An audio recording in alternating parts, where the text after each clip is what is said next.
Hey folks, welcome back to Saxon House, part 3 I think it is now. I'm back in the woods with Dad. We've been working on the timber frame for this episode. And what we're doing really is a bit of a mixture of kind of traditional timber framing techniques and father and son bodge up techniques. So it's been good fun. We've actually already done a day here already. This is the second day. We spent a lot of time yesterday actually debarking the logs, because using the drawknife and debarking the logs, it really helps to prevent bugs getting in there, eating away at the wood. It helps prevent the moisture just accumulating in those logs, you know, and it just makes them last a bit longer. So that took a long time yesterday, sourcing. It's all dead wood, we're using dead wood. So sourcing the dead wood, finding the trees that were dead standing. We were looking for dead standing trees because if they're standing upright, then there's going to be, you know, less water, less moisture in them than one that's fallen on the ground, which is likely to be more rotten. So that did take a while doing that yesterday, but we did it. We pretty much got the bark off all of the logs. There's a few more we've still got to get, and then once we did that, we burnt the ends, which you can see I've got one here. This is one of the support posts, so you can see we just put that over the fire, and it's actually an ancient Japanese technique called, I think it's Shou Sugi Ban or Shou Sugi Ban. And it's just an ancient wood preserving techniques that the Japanese, I believe the Japanese used. Now we're not burning the whole log, we're just burning the ends that's going to be put into the ground.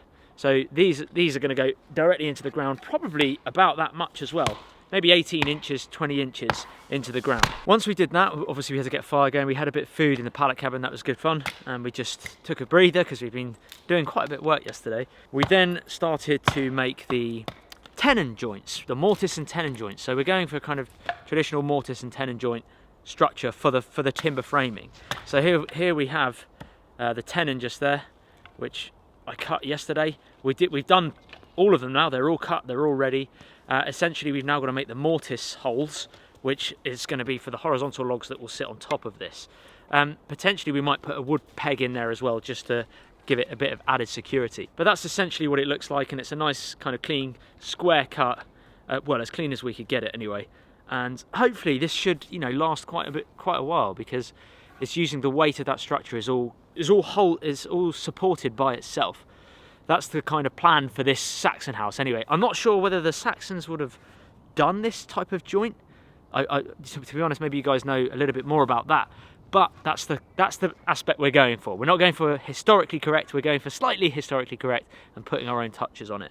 So we're going to crack on and get back to work making the mortise holes now with a auger, which I just set up, and a chisel. So hopefully it's going to be good fun. It's lovely weather. We're meant to be coming up mid-April, but it's still quite chilly. I say chilly, it's about 7 degrees at the moment, but usually it should be about 15 degrees Celsius, that is, at this time of year.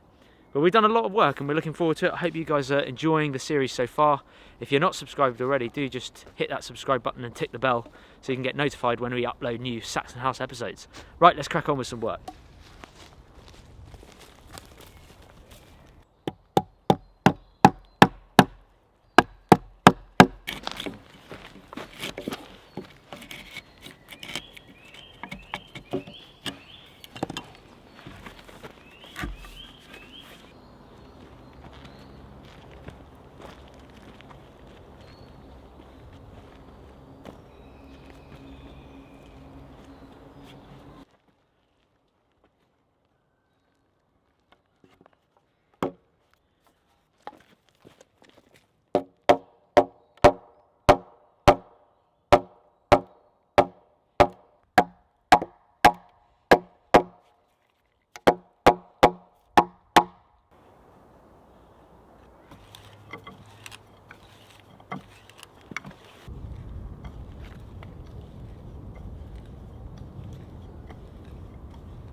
So we're nearing the end of day 2 now, doing the timber frame.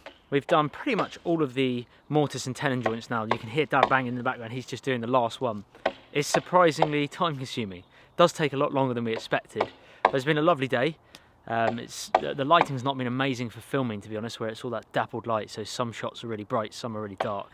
And it's quite hard to get that in between, even with an ND filter and things like that. So kind of, you know, it's a double-edged sword really, but it's nice to have some good weather. Let me show you what we've done, and I'll just show you the kind of mortise and tenon joint. We also need to peg them in as well, but we're going to probably do that tomorrow, so I'll just show you what we're doing. Here he is. Here's the workman, the only workman in the family. Are you kidding me? Who's got the? Oh no, you actually had a bash this morning. Oh, not too bad. I've got another one here. Yeah. I've got another one there. Your boo-boo. Yeah, you got another one there. No, I still got the old blow one. The nail's peeling off now for those who. Oh, it's coming off on the quick. So you catch it on your jump and it rips off. All the people that have done that know how it works. Is that that's Mum's cake finger? That was a cake finger for stealing a cake. And then you got one just now, didn't you? I literally just got, where is it there? Just chunked the back of my knuckle nicely on, what was it? I just did the sawhorse, I think. But we're getting some war wounds now. A piece of wood on it, got it caught on the sawhorse, yeah. We are. So what are you doing, Dad? Just explain what we're whacking away down here. What am I doing? I'm doing to see if I can finish this last, chunk out this last one. Yeah. And, well, fingers crossed it all goes together, because this has been the hardest one. This is a whole day, and if this last ridgepole doesn't line up how we've measured it, we're in deep doo-doo. It'll be like this. We've done it by the good old-fashioned eye, haven't we? Right, listen, it worked for the Italians. They had the Leaning Tower of Pizza, didn't they? That's true, yeah. Pizza? Pizza, I think they call it. That's what we had yesterday, Dad. We had yesterday, yeah, we had the garlic and prawn, wasn't it? Garlic and prawn pizza, cooked on the old G stove. On the G stove, and it was brilliant. Very, very good. Today we had bacon and egg sandwich. We wanted an easy one today. Yeah. So we used builder's breakfast. Yeah, because I mean, look, we're by the pallet cabin. We got to use it. Yeah. It's got the G stove in it. We didn't do any baking today. We just used a regular frying pan, didn't we? And yeah, it's worked a treat though. It was okay. That's it for the day. My wrist's about to drop off. And then it's time consuming, isn't it? Well, we came. By the time we trekked in, it was 11 o'clock in the morning. It's now 5:10, and we've got to pack everything up and trek out as well. So. And look at all these shavings everywhere where I've been taking the bark off the bark stripping is not my. Well, actually, bark stripping and tenon joint making, or whatever these are. Mortise and tenon with hand tools. Yeah. But we're getting there. I'll show them the other end what we've done. But Dad's working away there. Essentially, this is the mortise there, and the tenon goes into that joint. Obviously, it's a bit chewed up because this is pine. And it's just, we could really it could do with some tidying, but again, practicality wise, it's going to serve it fine. We've also flattened off there, if you can see that, we've flattened off that joint just so it sits nice and flush up against the ridgepole tenon up there, which I'll show you in a minute. But this is essentially the ridgepole. I've taken all the bark, debarked it on the sawhorse, so it's quite a long one, and it's the heaviest one. And that's going up here. This is what we've got so far. So here is the frame so far. Episode 1 was building the workstations, which we've got over here, here and here. The bark peeling station, the sawhorse, the log chopping station. That was episode 1. Episode 2, part 2, was the pit itself, which is the latest one up. And now this one, part 3, is the timber frame. And this is what we've got so far. So we've got the kind of wall plate here. I call it a wall plate. That's what I would tend to call it. It's that sort of the side supports, and there you can see the tenon, mortise and tenon joint and how it works. So we used a little hand saw just to saw along there, and that's the tenon coming through there. We could saw that flush, and what I need to do now is get a hole through there, in there, and peg it, and that's just going to give it that extra bit of security. But we've done that at all 4 ends, so there's 6 of these we've had to make. One there, one there, one there, one there, and obviously the last 2 for the ridgepole. Here's the stakes that we burnt, the bottoms of, and you can just see the edge of the burn there. That just gives it, like I say, a bit of protection from the rot, basically from moisture. Just helps prevent I think it's the starch build-up, which creates bacteria in the log.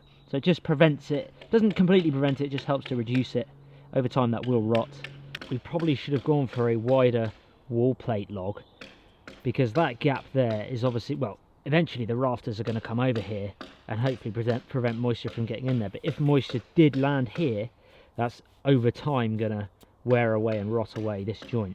But like I say, the rafters are going to be rested on this coming down here, and hopefully whatever roofing material we do end up using isn't going to land on these sort of sections here of the jowl posts. This is what I would call those jowl posts. I don't know what you guys call them, the vertical ones. But they're all absolutely rigid, really solid. That's a bit more flush, that one. We didn't square off these, actually. We've only squared off the ridged pole. We probably should have squared off these at the bottom. But they're really, really solid, taken all the bark off. And this is the last bit, the remaining bit. I've just rested the sledgehammer there. We've not packed these in yet. We've been packing them in with the sledgehammer, but we haven't packed them in just yet. Whoa. Otherwise they fall over, because obviously we're doing that last ridgepole. But it's going to be awesome. It's coming along nicely now. It really is coming along nicely. So once we have done the timber frame, it's then onto the rafters, which will probably be the next episode. Probably break those two up, but that should be another good project. I feel like we've done most of the hard work, Dad, most of the laborious jobs. Yeah, I feel like I have done most of the hard work. No, I think we have done most of the kind of real tough digging and you know, the burying the posts and all the debarking and everything like that. We've done most of the hard work. The rest of it is maybe more time consuming, but certainly not as physically laborious. But it's been fun. I hope you guys are enjoying this series. We're certainly having a good time. We've been having a good chat on lunch breaks and things, and trying to sort of get the ideas as we go, which is what the pull-ins tend to do. We think about something and then we just apply it, and it either turns out or it doesn't turn out. But yeah, I hope you guys are enjoying it. We're certainly having a good time, like I say. And we're going to carry on finishing this ridgepole, get it up, and then it'll be on to the next stage, which is the rafters.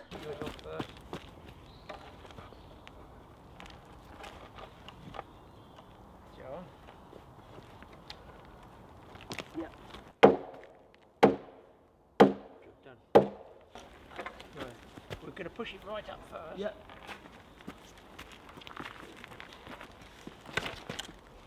And then lift it through it. 3, 2, 1.